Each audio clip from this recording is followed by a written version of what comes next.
পূর্ণ সক্ষমতায় ফেরাতে মহেশখালী ভাসমান এলএনজি টার্মিনালটি আবারও বন্ধ রাখা হবে বলে জানিয়েছেন বিদ্যুৎ, জ্বালানি ও খনিজ সম্পদ প্রতিমন্ত্রী অনিন্দ্য ইসলাম অমিত।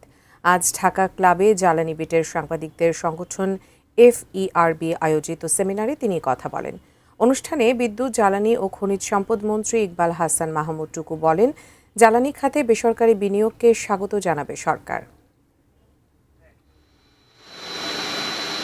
গ্যাস সরবরাহে ঘাটতি, আমদানি নির্ভরতা আর ক্রমবর্ধমান চাহিদার চাপে জটিল হচ্ছে দেশের বিদ্যুৎ ও জ্বালানি পরিস্থিতি।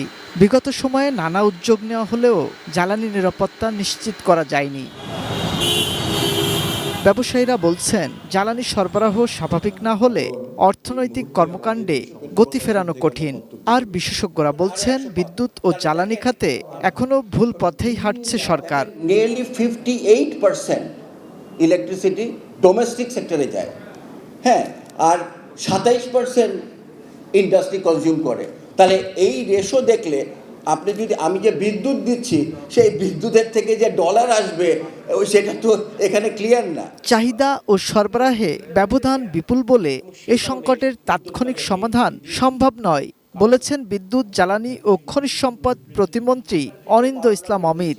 তবে সরকারের দায় এড়ানোর সুযোগ নেই বলেও জানান তিনি।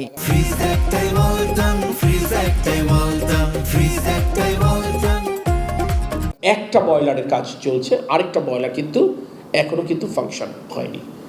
এইটা ফাংশন করতে গেলে আবার সাময়িকভাবে প্রথম বয়লারটা অপারেশন বন্ধ রাখতে হবে।